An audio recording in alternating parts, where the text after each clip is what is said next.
On January 21st, 2017, under the cover of darkness, Gambia's longtime authoritarian strongman Yahya Jammeh was forced to board a flight after his banishment by popular will of the Gambian people.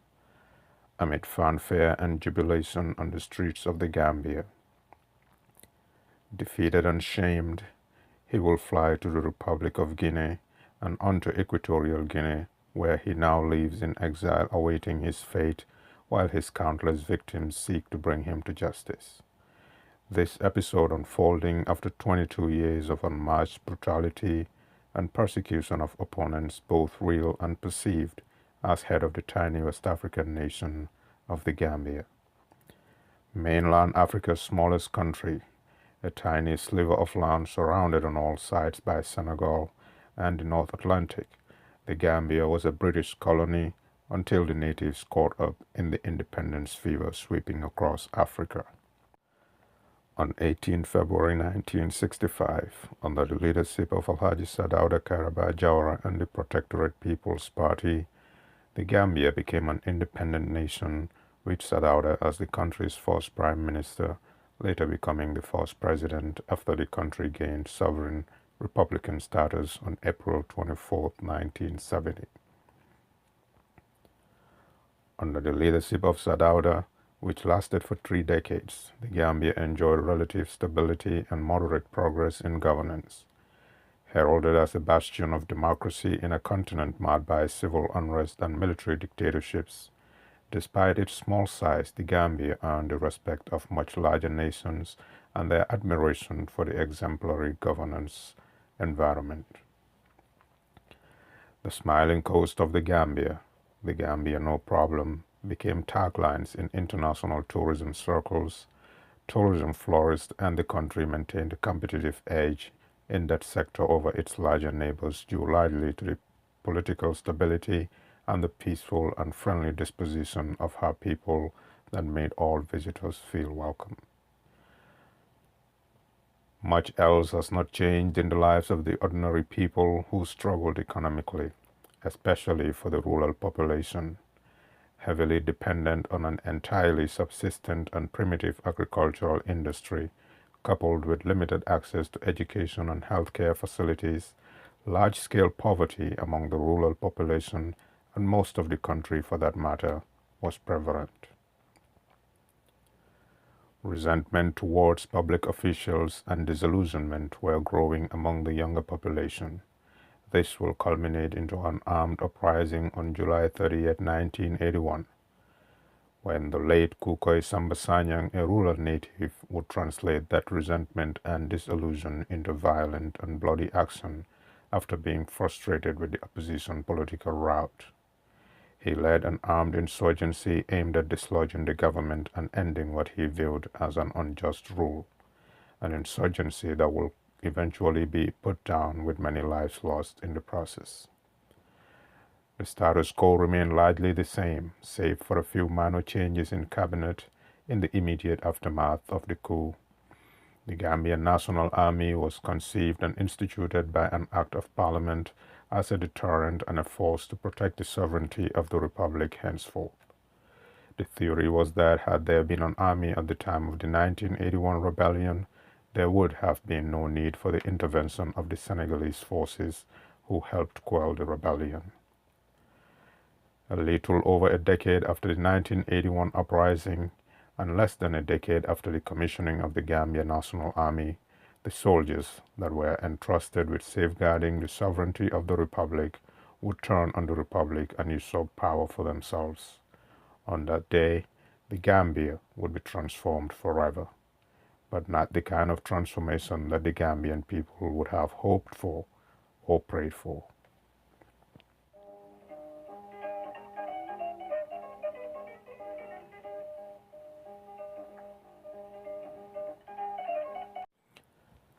Friday, July 22, 1994, the Gambia's long-standing democratic space was intruded upon by members of the armed forces. They branded themselves soldiers with a difference, with promises of maintaining and expanding the democratic space in the Gambia. When the Gambian nation was introduced to their new leadership, the leadership of the new governing council, the self-proclaimed Armed Forces Provisional Ruling Council, all 5 of the co-leaders were junior officers in their 20s. Their leader, 29-year-old Lieutenant Yahya Jammeh, would turn out to be one of Africa's most bizarre and brutal dictators to have ever graced the continent.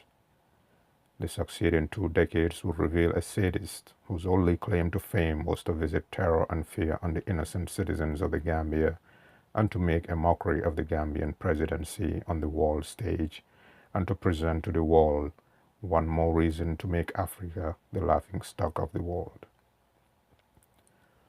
When these barely 30-year-olds stormed the Gambian national stage uninvited in 1994, in a twist of irony, the Gambian nation was told that the move was in fulfillment of their mandate and their sworn oath to defend the Gambia from enemies both domestic and foreign.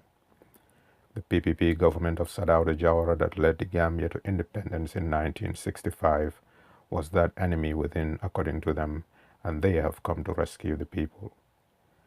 They accused the government of Sadauda of rampant corruption and living flamboyant lifestyles. What the succeeding years will reveal in that regard will be the stuff of legends. So dire was our collective woes, and so blatant was the corruption that it will make the Gambians yearn for the days when Sadauda was at the helm. 30 years, they say, was too long for anyone to be in power, and so they came to rid the Gambia of corruption, bad governance, and self-perpetuating rule. It was not going to be so.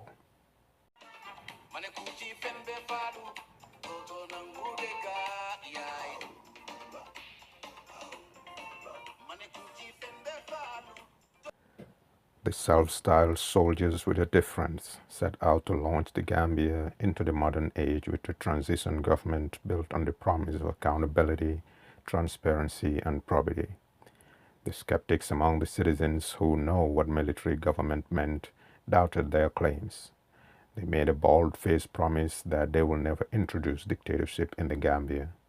Evidence to the contrary was not too far ahead.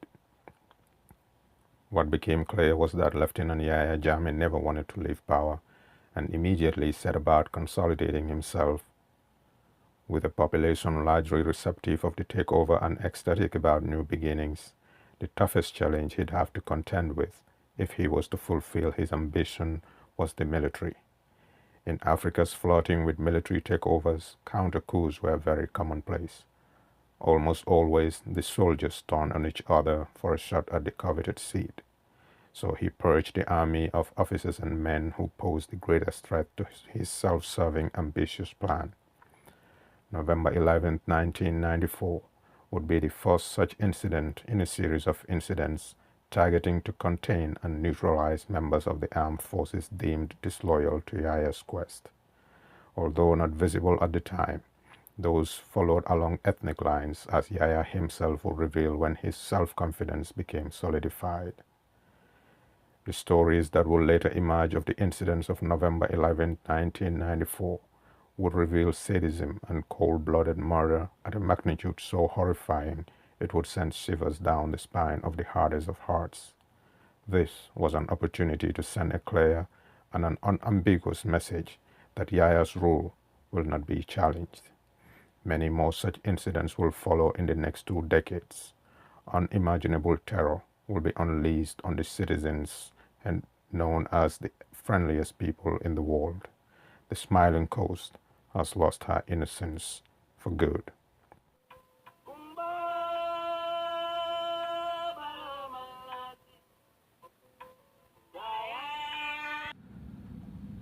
Coming to power at a time when self-imposed governments were frowned upon the world over, he needed the Gambian populace on board with his transition plans to ensure that donor money was not entirely cut off and to give his usurpation some semblance of legitimacy. He pretended to bend to popular will when the National Consultative Committee was set up to gauge the feelings of the populace on the proposed 4-year transition that the soldiers submitted to the people, after which they promised to go back to the barracks. Wary of military rule and the bloody consequences already commonplace in places like Liberia and Sierra Leone, popular will demanded that they stay 2 years, demands to which the council had to yield, winning over a few more hearts by that show of seeming genuine desire to vacate power. And so the population gave support and a helping hand in steering the affairs of the state through the transition.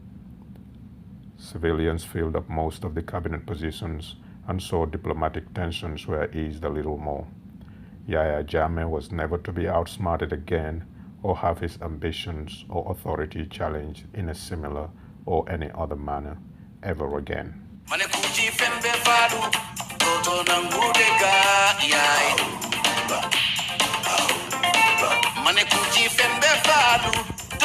When the National Consultative Committee was due to hand in their report recommending the 2-year transition expressed by popular will as opposed to the military's own desire of 4 years, 2 senior members of the council, the vice chairman who was second in command, as well as the Minister of Interior who also doubled as the spokesperson for the council, would be arrested and charged with treason.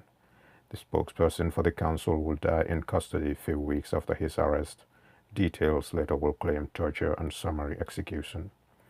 The vice to the council, who was seen largely as the mastermind behind the initial mutiny of July 22, 1994, and believed to have a large pool of loyalists in the army, will serve several years in jail, only to be forced into exile after his release.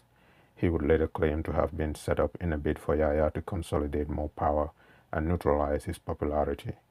He was among the lucky few, despite his long stint in Africa's hellhole of state central prisons, Mile 2, the gallows, a place where nightmares come to life and prisoners slowly tortured to death.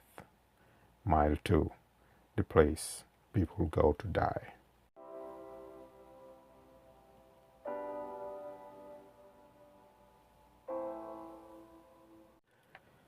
A short while after that, a young brilliant mind with much hope and potential will meet his end in the most brutal of forms, only for daring to hold true to his professional ethics and execute his functions in the service of the poor suffering masses of the Gambia with discipline. Usman Koro Cisse paid the ultimate price for refusing to agree to help pull the wool over the collective eye of the Gambians. Another body count added to Yahya's growing pile of bodies, although this time the newly appointed vice chairman would be named as the orchestrator with other accomplices, a case the circumstances around which have still not been officially established. For a people who have prided themselves for staging a bloodless coup, too much blood had already been spilled, and the clock has not circled to the first year mark. It will only get worse. The plot to deceive the Gambian people en masse continued. The great Steve Biko once aptly stated that the greatest weapon in the hand of the oppressor is the mind of the oppressed. That fact Yahya Jammeh exploited to the fullest with the commissioning of the television services, the first for the Gambia, which will soon be merged with the national radio into a single broadcast unit, Gambia Radio and Television Services, GRTS. So was born the perfect propaganda outfit. People purchased TV sets and got glued to them. Just for good measure, the only daily newspaper will also be acquired and turned into a pro-government mouthpiece, while other similar outfits will either be illegally shut down, burnt down, their owners and staff tortured, jailed, disappeared, or confirmed kills.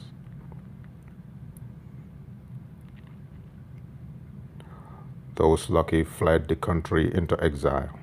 Self-censorship became the order of the day for those who chose to stay. Nothing will stand in the way of Yahya Jammeh and what he wanted. And so the propaganda started. Up to that fateful day when he boarded the flight of shame, GRTS and the Daily Observer served no other purpose than to be Yahya's mouthpiece, a propaganda bullhorn that reached every Gambian household. Yahya Jammeh's every move was televised, accompanied by lavishness. The people fell in love with their would-be oppressor. With the clock ticking on the 2-year mandate, very visible projects like the television will also be commissioned to further suck the people into the web of deception. If only they knew how abusive such a relationship with Yahya would turn out to be, they would have given it second thoughts. Some were very suspicious from those early days, and they stand vindicated today. While the people were feasting their eyes on white elephant projects that were transforming the landscape across the country, Yahya was consolidating himself some more behind the scenes. From the army to the civil service, firings, reassignments, and reshuffles will become commonplace. With new promotions, demotions, reassignments, and new positions, he flung the security services into disarray. Suddenly, job security and personal safety became everyone's primary concern. In the midst of that musical chairs with the people's lives and livelihoods, one of his underground machinations was about to bear fruit.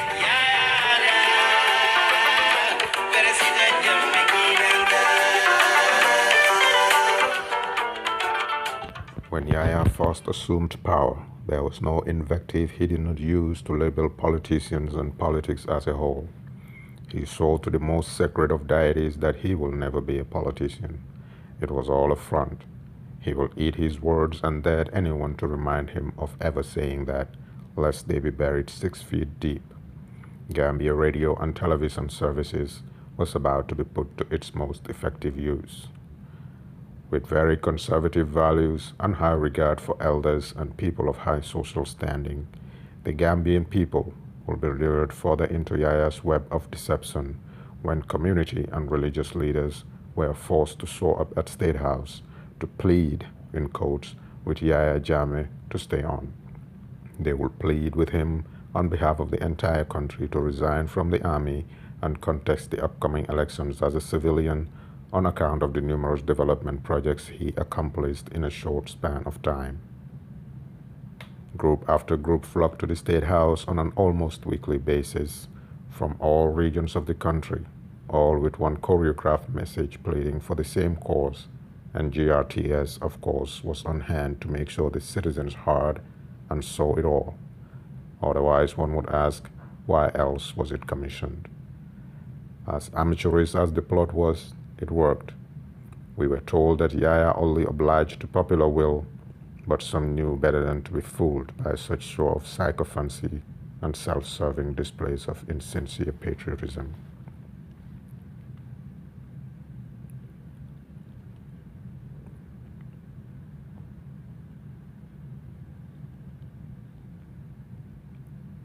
With no political experience or education for that matter, he knew a long time ago that when the political space opened up, he stood no chance against the seasoned politicians from both the ruling party as well as the opposition parties of the First Republic.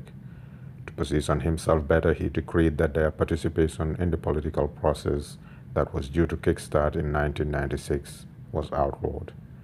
Anyone who has any political clout or potential to that end was barred from politics and political activity. With the Constitution suspended, all authority resided in the military council, or more precisely, in Yahya. The rule by decrees was the norm within those 2 years. Decree number 4 was promulgated, and it states that any person who has ever held the position of president, vice president, or cabinet minister in the former regime was banned from political activity. This decree targeted all political parties active in the First Republic. Sadauda Jawara, head of the PPP, was banned alongside his party by virtue of being a former president. NCP, the largest opposition party from the First Republic, was banned when Sheriff Mustafa Deba, the party leader, was banned by virtue of him being the first vice president of the country as well as a one-time cabinet minister. GPP, the second largest opposition party, was also banned when its leader Hassan Musa Kamara fell victim to that decree by virtue of being the second vice president of the country and also a cabinet minister. Anyone who has ever held a ministerial position in the First Republic, which was also a parliamentary system, meaning ministers could serve as parliamentarians as well, were all banned. Every son and daughter of the Gambia who was known in the political space at the national level was suddenly banned. All but one. Sidia Jatta, head of the People's Democratic Organization for Independence and Socialism at the time. PDOIS and its leadership graced the Gambian political scene in 1985 with a socialist doctrine. Their message has largely not resonated with the polity and was never considered a political threat to the status quo. According to the PDI's leadership, overtures were made by the junta leaders for them to serve in the cabinet of the junta. Much praise was showered on them in the public space during the early days of the coup, but largely viewed as principled and constitutional Republicans, serving in an illegally constituted government would have been at great odds with such great values. Their refusal to serve in the junta may have been their saving grace, as Yahya is notorious for bringing people close only to destroy their careers and their lives. With all potential opponents and threats seemingly neutralized, Yahya was set to sail smoothly to the coveted seat to rule for 1 billion years, as he would proclaim. Or so he thought. Not all citizens were carried away by the distractions, and many more would not be sold on the idea of a soldier-turned-civilian president. They saw through Yahya's deception and lies and resolved to not let it go unchallenged, whatever the odds. Yahya was about to be introduced to an opponent so formidable and so determined to dethrone him and curb his ambitions that he will run out of ideas in his determination to silence them and stray into dangerous territory out of frustration. He was drawn into a battle of wits with an opponent much more resilient than he can handle. The culmination will be the cutting short of his 1 billion year self-assigned mandate. That opponent, the United Democratic Party, the Gambia's largest political establishment, was about to lock horns with a brutal tyrant in a battle of wits.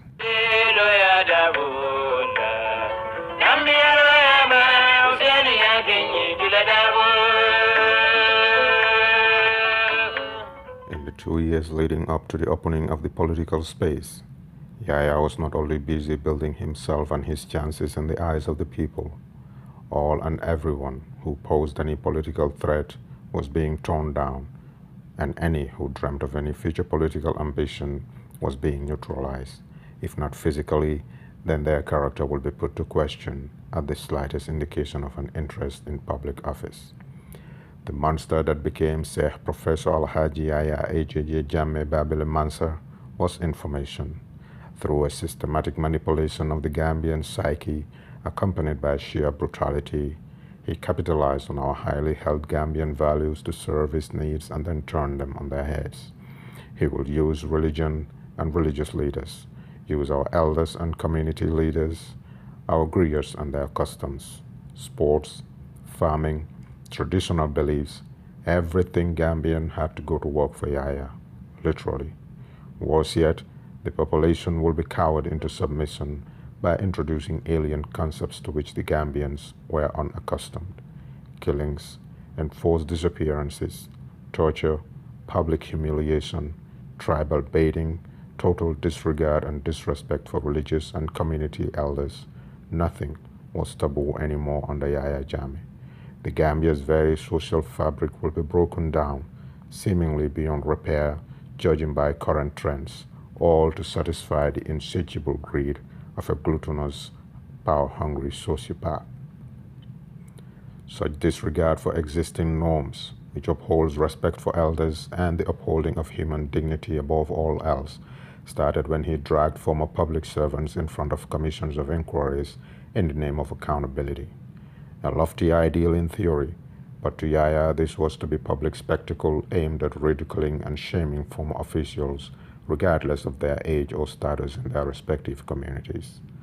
Of course, holding former public officials accountable and recovering ill-gotten wealth was a commendable gesture, but that was not Yahya's goal for setting up the commissions of inquiry. Such commissions could have been held in private or limited public access granted, findings published, and the culprits held to account. But the general public and the media houses, especially the national broadcaster, were invited to see shame on display and broadcast it to those not present. After testing the waters like this, no one will be spared under Yahya. He basically stripped people considered as elders and community leaders naked for all to see. The reward for this was in Yahya's favor. People who would normally speak out against his excesses because of their standing in the community, kept quiet for want of privacy and dignity. The few that couldn't help but be in the spotlight towed his line at great personal cost and to avoid shame and dignity. All were to bend to Yaya's will or be shamed. We are today witnessing evidence of such disregard for our leaders and our long-held values when elders and people of high standing in their communities are talked down from their pulpits and literally told to shut up because of past associations with the tyrant. Maybe they deserve such calling out, but there is a right way and a wrong way to do anything.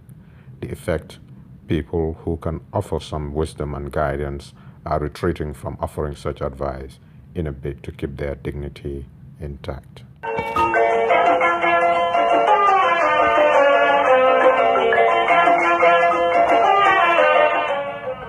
Yaya had effectively set the stage for all to toe his line and to rule the Gambia as his personal fiefdom. But the opposition he will face in the United Democratic Party was formidable. It was resilient. It will not be intimidated or cowered into submission. The ordinary man and woman will take the battle to Yaya through organized political force and will refuse to be silenced. Spurred on by strong leadership alongside other conscientious citizens, Yaya's machinations will be laid bare, his brutality exposed, and his incompetence sung on the rooftops. A campaign that will claim many lives and freedoms, but one the party was committed to with relentless zeal. With Yaya effectively clearing the political landscape to be more receptive of his ascension, conscientious citizens got to work to revive the basis of the banned political parties and give a new leash of hope to a sizable number of the disenfranchised citizens. These disenfranchised masses were ready and willing to take on Yaya and dispossess him of the power he illegally usurped from them as the sovereigns of the land. All they needed was a leader to rally behind and a new identity. This marked the emergence on the political scene of the United Democratic Party and her yellow masses, with their eyes set on one task and one task only: restore democratic and constitutional order and make the rule of law the norm. At its helm will be a human rights lawyer of good standing and highly reputable. Already a household name in the Gambia, lawyer Usainu Dabo would be sought to lead the masses who were in dire need of a leader to rally behind, an honor he would assume with dignity, never to look back despite the challenges and seeming insurmountable odds. The emergence of lawyer Usainu Dabo on the political scene, accompanied by throngs of people and fanfare, was an unexpected development that sent shockwaves through the military junta, who, up to that point, were confident they have killed off all effective competition and that the people were rock solid behind their bid. This evidence to the contrary will send them into a frenzy, and in an attempt to kill off this beastly-looking threat, the soldiers resorted to what they do best: the use of force and intimidation to forestall the potentials of the UDP. Within weeks of its formation, the party will suffer its first casualties when armed soldiers forcefully disembark the party's campaign caravan at Denton Bridge and set upon them to mete out naked, unprovoked brutality against the old, the young, men and women. Some of the victims will succumb to their physical abuse only days later, while some of the women suffered miscarriages. This barbarity was meted out while a ruling council member looked on and urged his men to carry on. This caravan would not be allowed into the city on that occasion. The tactic worked to a certain extent, as some of the women that suffered beatings folded away from active politicking, and understandably so. A UDP supporter draped in the party's colors would also be shot in the head and instantly killed on the spot by trigger-happy soldiers in broad daylight. Many more such incidents will follow the UDP wherever it went, but the crowd only seems to swell on every outing.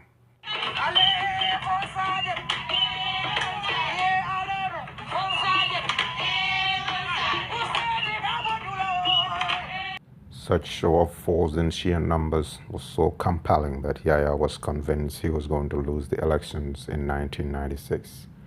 In an effort to avert such a scenario, armed soldiers will storm the residence of lawyer Dabo on election night.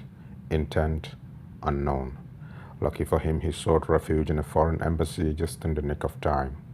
Next up was the offices of the Election Commission, and the unusual events of that fateful night in 1996 convinced many that the soldiers forced a declaration of their winning, effectively stealing the people's verdict yet again. Evidence as to whether that is true or not is still in the dark. It will be a game of cat and mouse from that day henceforth. Dabo and the UDP became public enemy number one as far as Yahya Jammeh and his now newly formed APRC were concerned, and he would plot and scheme for the next 2 decades to put a lid on the activities of the UDP. After 2 decades of plots and schemes, he will finally succeed in landing Dabo and the entire executive of the UDP in his sinister net. They will all be sent to jail, never to emerge alive. That was the motive, backed by the will and means through his kangaroo courts. It will not be too hard to imagine Yahya salivating at his seeming fait accompli.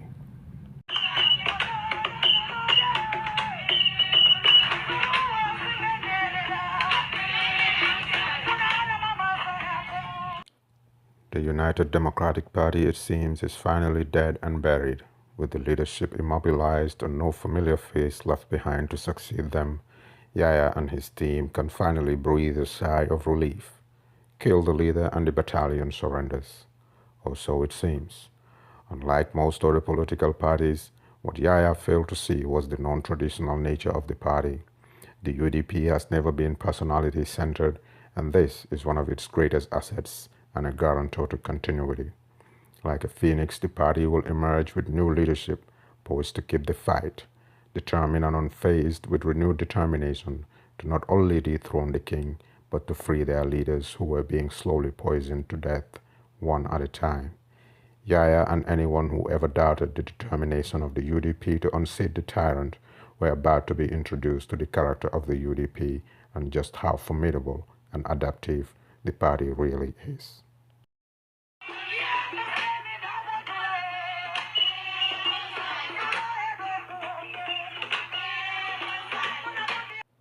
From an obscure childhood marred by poverty and little opportunity, 22 years in power will reveal to the Gambians and the world that Yahya Jammeh's only goal for storming the political scene backed by the force of arms was to amass wealth and power as much as he could through unmatched brute force, lies, and deceit. In 22 years he has amassed enough of both that the fear of losing them and the uncertainty of what fate awaits him after losing power for all the horrors he has visited on Gambians, the Gambia and the world became witness to the serpent that concealed his true nature by hiding behind religion and Pan-Africanism for 2 decades. He would do anything to preserve his hold on power with the Gambian people at his mercy in a lawless state. Every Gambian will in one way or the other feel the cold, remorseless hand of Yahya's overreach and sadism, some more so than others. From the militant July 22nd youth movement to the National Intelligence Agency, who were concerned about nothing beyond the personal safety of Yahya and the Black Ops Special Branch of the Army, a band of sadist killers and serial rapists known as the Junglers, Yahya's torture machinery was alive and very far-reaching. With his active participation in all manner of retail business, manufacturing, farming, animal husbandry, the citizens struggled to compete and hence had no means to support themselves or their families. Low-paid civil servants suffered further pay cuts when they were forced to take items on loan from the president's numerous businesses, costs to be deducted from their pay. With such economic wars mounting amid skyrocketing of prices, destitution became the norm. People resorted to begging, which was outlawed by a decree from the office of the president. The only other alternative were social vices, sycophancy to the powers that be, or migration through the perilous routes across the mighty Sahara or the rough Mediterranean seas, both of which have claimed countless lives. Even those Gambians who were far away from the seat of tyranny felt the brunt of it thousands of miles away. Gambia being a communal society, people stay in touch with their relatives through long-distance calls. Yahya was waiting to take money from them by licensing the gateway called termination contract to a company that would charge exorbitant rates only for the excess loot to be shared with Yahya. In addition, they became the sole source of sustenance for countless relatives and extended family members with artificially determined rates of exchange. Those remittances became another avenue for income to add to Yahya's gluttonous appetite. Drug dealing, arms trafficking, international money laundering were all commonplace, and all with only one beneficiary, Yahya Jammeh. The Gambian masses continued to suffer, while the country's reputation suffered internationally and became the subject of ridicule in international circles. Yahya fashioned himself as a mystique, claimed he has a foot in the other world, dabbled in the occult, and accused of offering numerous of his victims as human sacrifices to please his deities. He claimed to have a cure for ailments that have thus far confounded science, ailments like HIV and AIDS, asthma, diabetes, high blood pressure, infertility, whatever the cause. Yahya claimed to have a cure. He had a licensed medical doctor by his side to attest to the effectiveness of these treatments. Anyone who challenged these claims had his sword to answer to. All were just to fall in line and believe his narrative without question. Any man of law that questions his actions or defends any of his targets will become a target himself for the gallows. Any journalist who asks probing questions will suffer the same fate. The law was meaningless. Remind him all you want of it. It does not work in his interests. His word replaces that provision, and there was no shortage of people's representatives to back his claims at the expense of the Constitution. When scores of innocent school children were shot and killed, on Yahya's orders through his vice president, public outcry forced a commission of inquiry, whose findings found state players culpable. He turned to his yes men at the National Assembly to pass an indemnity act to protect the culprits from prosecution and deny the victims of justice. When he forced elderly and frail men and women in villages to drink poisonous concoctions to prove their innocence or guilt, while the barrel of a gun was trained on them, no one was supposed to call that unjust, as he just lost a relative to witchcraft, and all witches must confess. After all, he is the leader of all who have means into the other world, therefore should not be questioned about otherworldly matters. When he was compelled to sacrifice more innocent souls by his demons, he dragged people serving court-handed-down sentences in the dead of night, kicking and screaming, to be killed to appease his occult. No one was supposed to say that was unjust, for even God sanctions that life must be taken to compensate another life. No man of God would say otherwise, as he was the Nasiruddin after all. When the army felt compelled to atone for their sins of unleashing the monster on the innocent Gambians by attempting to oust his regime of terror, the perpetrators told on each other, and those deemed to have been involved were summarily executed.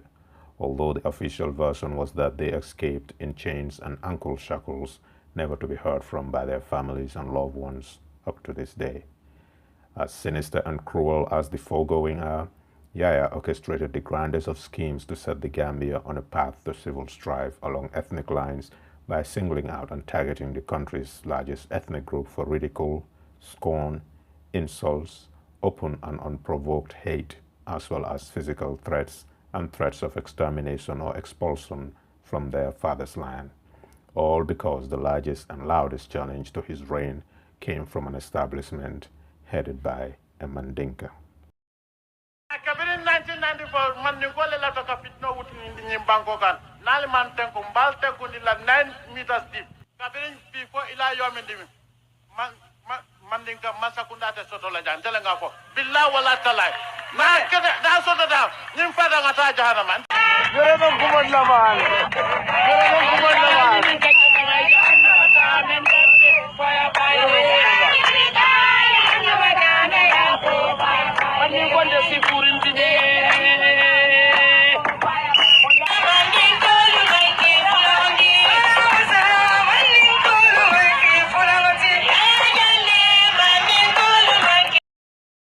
His constant and unending vitriol against the whole tribe, of course, will not go unchallenged, and a response was forthcoming, one often quoted and taken out of context by political opponents accusing the United Democratic Party of sectarian politics.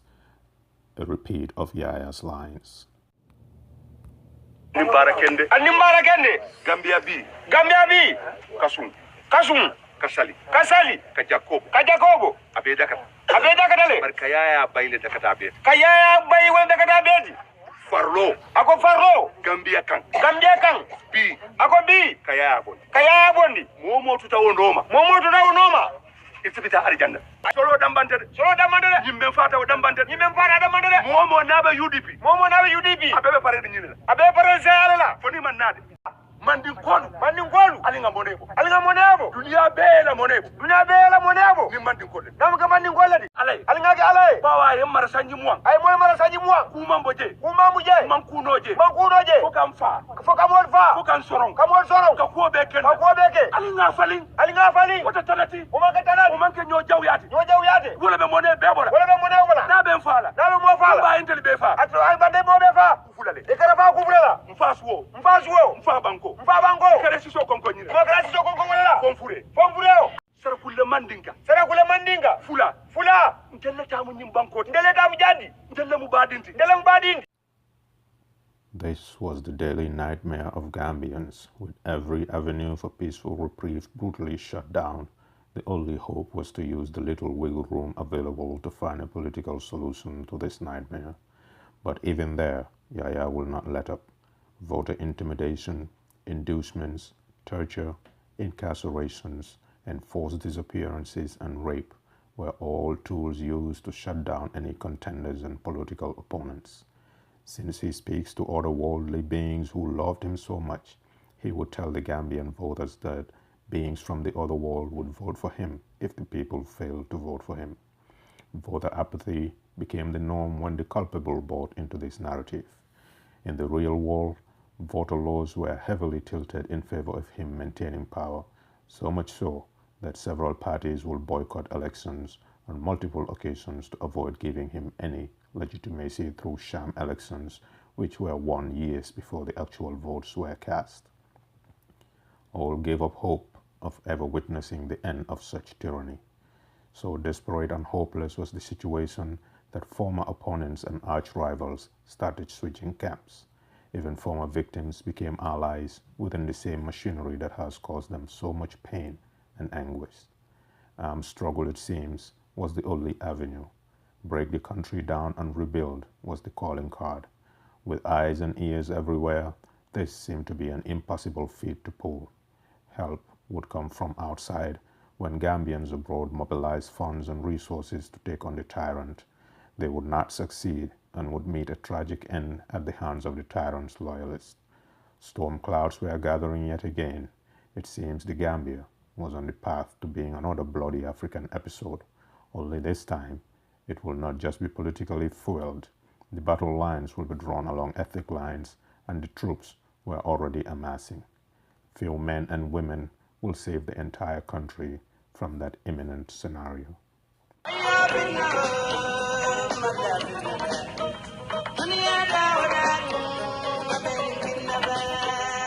Thankfully, the average Gambian was not cut from a bigoted cloth. Such a close-knit society would not descend so fast down that path, not if it can be helped. Some people still had hope and a fervent belief that change can be had through the ballot box, but reforms were needed, reforms which, if implemented, will reflect the true will of the Gambian people at the polls, and the world will witness the rejection of the tyrant. The Gambian people knew better and will do better if accorded a fair opportunity. These people never lost faith in the determination of the Gambian people, and they are still resolved to do what was right to save the country. Urged by that belief and faith, few men and women would set out to demystify the tyrant, a first step to expose the facade around him and clear the path to his ouster. Ruled by fear became the order of the day, but as has been proven time and again, fear can command loyalty, but only temporarily. Eventually, the tyrant gets demystified And when that happens, the people stand up to him and treat him like the bully that he is. Unlike all bullies, Yahya Jammeh was a coward, and when the people rose, he cowered, and one wonders where that tough-talking and daring voice suddenly receded to. Solo Sandeng, Fatmata Jawara, Nagoin Jai, Ibrahim Janko Sise, and a few other UDP supporters on April 14, 2016, will set out on a mission to stare the tyrant in the face and tell him we are unafraid and we demand reforms so that Gambians can speak loudly and freely.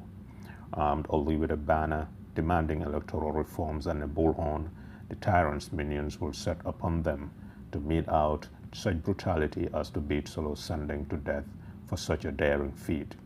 All the accomplices were dehumanized beyond imagination, some to succumb later from the cruelty meted out.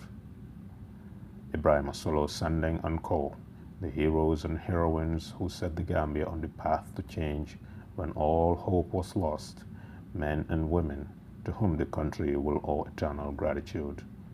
The series of events that ensued after they ventured out on that march of fate were the events that will culminate in the dethroning of the tyrant in just a short period of less than 8 months after 2 decades of trials and errors.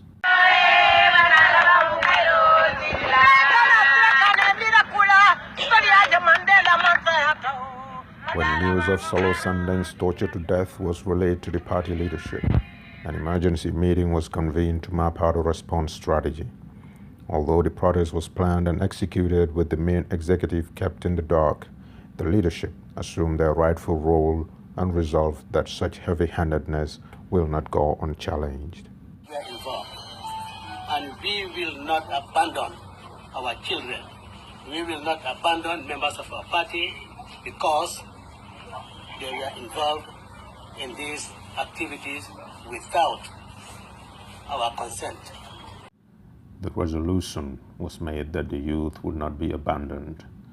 The party executive resolved that they would march on the streets to demand the release of the arrested party members and also demand the release of Solo Sandeng's body, dead or alive.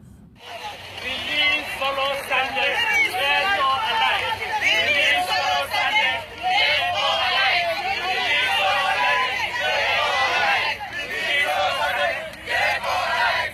Release Solo Sandeng, dead or alive. Elderly men advanced in age, frail and battling various age-related ailments, took to the streets knowing full well they were more likely to take bullets for incitement to violence rather than be chained and taken to jail. On April 16, 2016, lawyer Usainu Dabo and his entire executive of no younger than 60, miniature Gambian flags in hand, set out to demand the body of Solo Sandeng. With these old men leading the crowd, arms locked together, the nation shook, some with fear, some with concern, others yet with hope. Hope that the tyrant has finally provoked a giant and all the pent-up anger of the past 2 decades was about to be unleashed. Finally, the people have a reason to march on the streets alongside these men of honor to show massive discontent, render the country ungovernable, and finally boot out the tyrant. It was not going to be so. The UDP, it seems, will have to fight this battle on her own yet again.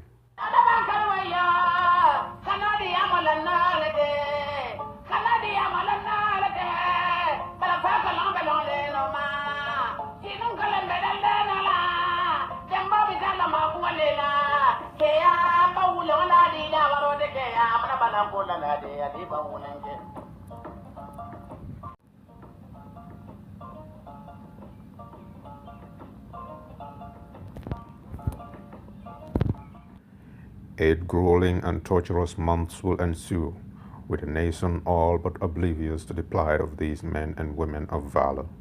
All but a few. The membership of the United Democratic Party will not let their leadership be humiliated and poisoned to slowly die while they do nothing. The tyrant will hear from them, and they will tell him loud and clear how they felt about him and his demeaning ways. The leaders, on the other hand, will go down knowing their flock, if not the entire country, were grateful for their sacrifice. The world will have to pay attention, and reforms will have to be made. Too much had been paid to let it all go to waste. Something will have to give, and the silent majority knew trouble was much closer than they had anticipated. If anyone was in doubt that the Gambia social fabric was intact, April 16, 2016 will jolt you into reality.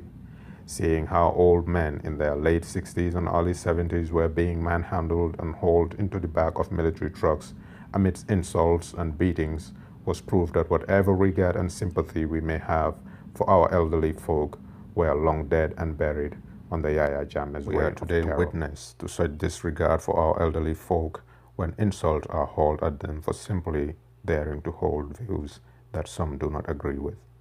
This is the Gambia we have been bequeathed with by Yaya Jammeh, a Gambia of disrespect, a Gambia of intolerance, a Gambia at odds with herself, an unsympathetic Gambian, a remorseless Gambian who would shamelessly exhibit traits in public that would have been the cause of so much psychological trauma as to invite depression just a few years earlier.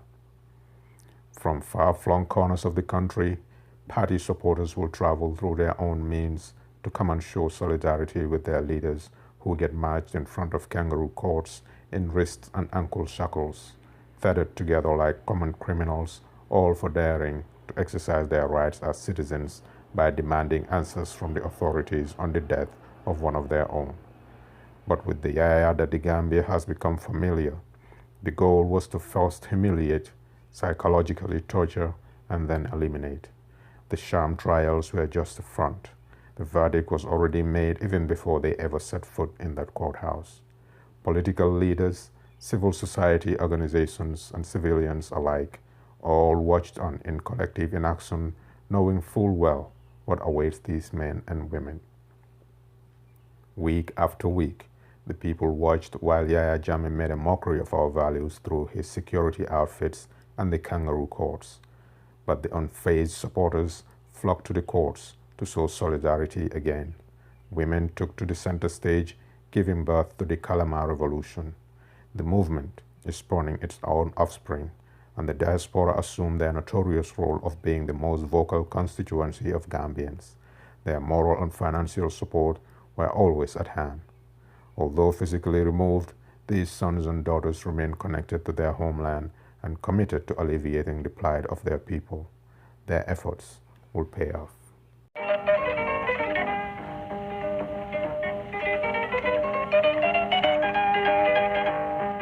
With the entire executive at his mercy, the courts ready and waiting for orders to execute, and a rubber stamp assembly that can be trusted to edit the law books at his behest, Yaya was convinced that he has finally put the proverbial final nail in the coffin of the headache that was the United Democratic Party. With general elections fast approaching and an impending court decision that everyone knew will convict the accused, not for want of evidence, but a court determined to appease the tyrant regardless of what the request was. All Yaya had to do was to bide his time and let the formalities wrap up. The only thing standing between him and his declaration of the Gambia as his personal kingdom to be inherited by his progeny, it seems, was the 2016 elections. With the impending death of the United Democratic Party, no one will be allowed any more wiggle room in the Gambia to come in the name of democracy. Or so he thought. The United Democratic Party, in the meantime, was planning its next move. The party simply will not fold away and cease to exist. Not after so much blood and so much agony. The fight will have to continue, and this time it will be both for country and also it will be personal. A little-known personality outside of the United Democratic Party inner circle will be elected to lead the next phase of the fight. The world is about to be introduced to the Gambia's next president, Adama Barrow. The political landscape was shifting. The monster has been exposed and the people are whispering. Immediately following his confirmation as party leader, Adama Barrow will hit the road running, with public sympathy on the side of the UDP, who fought a gallant fight only to be consumed by the tyrant with everyone else looking on helplessly. People flocked to him to hear his message. It was simple. The UDP will not yield, the UDP will not die, the fight must go on, and it will be fought. Together or alone, the tyrant will not be given a free ride, and this time he has to contend with a youthful person like Adama Barrow and not vulnerable old man. Forward ever, backward never became his calling card. The citizens wanted change, the citizens demanded change, and the political leadership of the country had to yield to that demand if the country was to be saved. Unity now or doom for all. The politicians saw the writings on the wall, and with the voter apathy from the previous elections resulting from a divided opposition, unity of purpose was never more urgent. And if the people were truly the sovereign, then they will have to coalesce to rid our shores of a monster once and for all. After many deliberations, a strategy for alliance was agreed upon by all registered opposition parties and an independent candidate, the first female aspirant to the presidency of the Gambia. All but one of the parties agreed to a coalition formation, and at the primaries for a flag bearer, Adama Barrow will again emerge as the preferred candidate of all parties present to head the coalition of parties to face off with the tyrant. That announcement will be welcomed by citizens by and large, save for a discontented few towards the sole non-conformist. But the die had already been cast, and progress had to be made. Oh, Gambia, what we have now, we have peace, love, and unity. The 30 years preceding 1994, the Gambia was heralded as one of Africa's few true democracies, headed by a true Democrat who upheld the timeless Gambian value of putting human dignity above all else. Sadauda Kairaba Jawara ruled this tiny enclave with dignity and grace. He refused to yield to the temptations of tyranny when it would have attracted little condemnation in a continent steeped in dictatorships headed by military strongmen. The landscape has changed a great deal in those 30 years. Since 1994, after the usurpation of power by force of arms, after having witnessed betrayals, deceptions, lies, brutality, and humiliation meted out against every person from fellow council members to officers in the army and other security outfits, journalists, civil society organizations, politicians, lawyers, trade unionists, student organizations, etc., all who were perceived to constitute an element of threat to Yaya's greed for power and wealth had to be contained in some way that will ensure total submission to his whims by all and sundry. But his comeuppance was upon him, and he would have seen it if only he was not so drunk on power. After 2 decades of living in terror and fear, in December 2016, Gambians decided to shake off their fear and prove to the world that tyranny can indeed be defeated without violence. They voted in their numbers, and the final results revealed the rejection of the tyrant and his ways. But even in defeat, Yahya Jammeh has expressed his desire to not leave power. But the people's verdict, which was fearlessly proclaimed by the brave chairman of the Electoral Commission, has sealed Yahya's fate. And as Adama Barrow repeatedly stated, it was going to be forward only, backward never. A new Gambia will be ushered in, a Gambia without Yahya Jammeh as its leader or member of its community. The Gambia has decided. With social media and the proliferation of information from the diaspora through online radios and social media commentaries, the tables turned on Yahya Jammeh.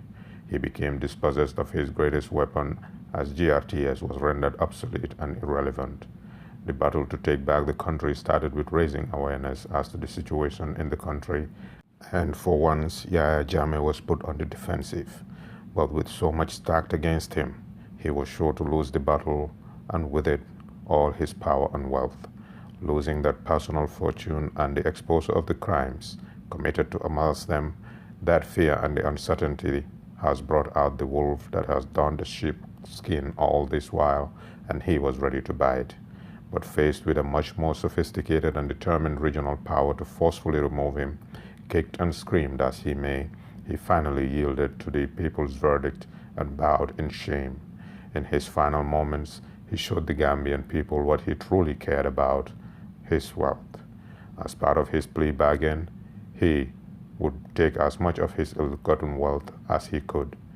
In another twist of irony, after his open disdain and vitriol against the Mandinkas, his only true friend in the entire sub-region in his hour of dire need, by his own admission, was Alpha Condé, President of the Republic of Guinea, a Mandinka.